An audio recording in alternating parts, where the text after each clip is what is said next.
श्री शिवाय नमस्तुभ्यम। ओम नमः शिवाय। हर हर महादेव। आज सुनिए श्रवण माय महात्म्य दूसरा अध्याय। ईश्वर बोले, हे महाभाग, आपने उचित बात कही है। ब्रह्मपुत्र, आप विनम्र, गुणी, श्रद्धालु तथा भक्ति संपन्न श्रोता हैं।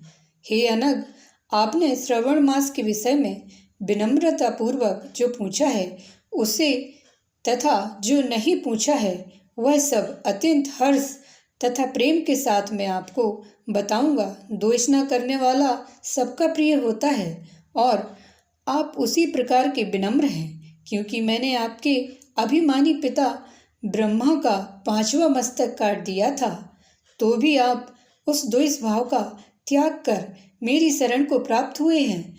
अतः हे तात, मैं आपको सब कुछ बताऊंगा, आप एकाग्रचित्त होकर सुनिए। हे योगिन, मनुष्य को चाहिए कि श्रवण मास में नियम पूर्वक नक्त व्रत करे और पूरे महीने भर प्रतिदिन रुद्र अभिषेक करे। अपनी प्रत्येक वस्तु का इस मास में त्याग कर देना चाहिए। पुष्पों, फलों, तुलसी की मंजरी तथा तुलसी दलों और बिल्व पत्रों से शिवजी की लक्ष्य पूजा करना चाहिए। 1 करोड़ शिवलिंग बनाना चाहिए और ब्राह्मणों को भोजन कराना चाहिए। महीने भर धारण, पारण, व्रत अथवा उपवास करना चाहिए। इस मास में मेरे लिए अत्यंत प्रीतिकर पंचामृत अभिषेक करना चाहिए। इस मास में जो जो शुभ कार्य किया जाता है वह अनंत फल देने वाला होता है। हे मुने, इस माह में भूमि पर सोएं, ब्रह्मचारी रहें और सत्य वचन बोलें। इस मास को बिना व्रत के कभी व्यतीत नहीं करना चाहिए। फलाहार अथवा हविष्यान्न ग्रहण करना चाहिए। पत्ते पर भोजन करना चाहिए। व्रत करने वाले को चाहिए कि इस मास में शाक का पूर्ण रूप से परित्याग कर दे। हे मुनि श्रेष्ठ, इस मास में भक्ति युक्त होकर मनुष्य को किसी न किसी व्रत को अवश्य करना चाहिए। सदा आचरण, भूमि पर शयन करने वाला, प्रातः स्नान करने वाला और जितेंद्रिय होकर मनुष्य को एकाग्र किए गए मन से प्रतिदिन मेरी पूजा करना चाहिए। इस मास में किया गया आचरण निश्चित रूप से मंत्रों की सिद्धि करने वाला होता है। इस मास में शिव के षडाक्षर मंत्र का जप अथवा गायत्री मंत्र का जप करना चाहिए और शिवजी की प्रदक्षिणा, नमस्कार तथा वेद पारायण करना चाहिए। पुरुष सूक्त का पाठ अधिक फल देने वाला होता है। इस मास में किया गया ग्रह यज्ञ, कोटि होम, लक्ष्य होम तथा आयुत होम शीघ्र ही फलीभूत होता है और अभीष्ट फल प्रदान करता है। जो मनुष्य इस मास में एक भी दिन व्रतहीन व्यतीत करता है वह महाप्रलय पर्यंत घोर नरक में वास करता है। यह मास मुझे जितना प्रिय है उतना कोई अन्य मास प्रिय नहीं है। यह मास सकाम व्यक्ति को अभीष्ट फल देने वाला तथा निष्काम व्यक्ति को मोक्ष प्रदान करने वाला है। हे सत्तम, इस मास के जो व्रत तथा धर्म है उन्हें मुझसे सुनिए।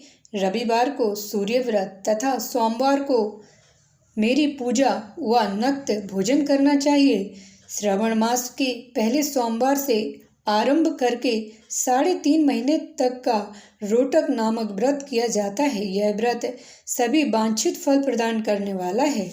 मंगलवार को मंगल गौरी का व्रत, बुधवार व बृहस्पतिवार के दिन इन दोनों वारों का व्रत, शुक्रवार को जीवंती का व्रत और शनिवार को हनुमान जी तथा नृसिंह का व्रत करना बताया गया है। हे मुनि, अब तिथियों में किए जाने वाले व्रतों का श्रवण करें। श्रवण के शुक्ल पक्ष की द्वितीय तिथि को औदुंबर नामक व्रत होता है। श्रवण के शुक्ल पक्ष की तृतीय तिथि को गौरी व्रत होता है। इसी प्रकार शुक्ल की चतुर्थी तिथि को दूर्वा गणपति नामक व्रत किया जाता है। हे मुने, उसी चतुर्थी का दूसरा नाम विनायकी चतुर्थी भी है।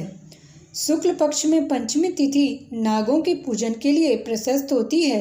हे मुनि श्रेष्ठ, इस पंचमी को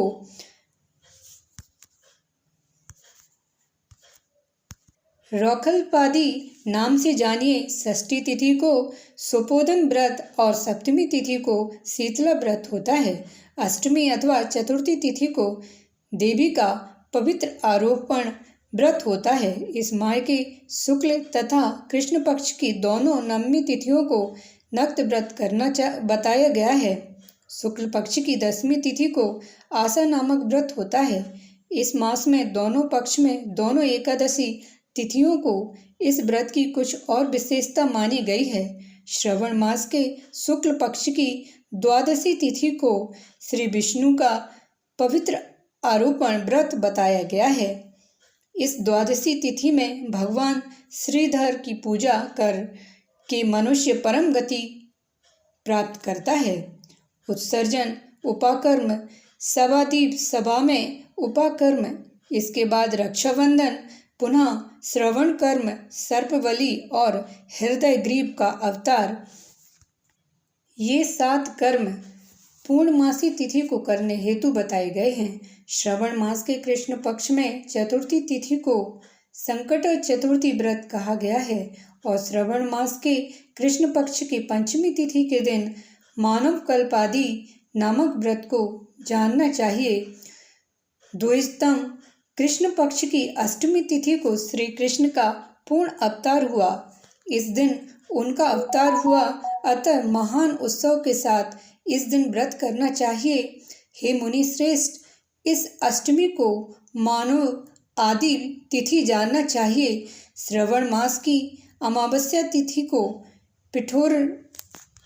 पिठोरा व्रत कहा जाता है। इस तिथि में कुशों का ग्रहण और वृषभों का पूजन किया जाता है। इस मास में शुक्ल पक्ष की प्रतिपदा तिथि से लेकर सब तिथियों के पृथक पृथक देवता हैं। प्रतिपदा तिथि के देवता अग्नि, द्वितीय तिथि के देवता ब्रह्मा, तृतीय तिथि की गौरी और चतुर्थी के देवता गणपति हैं।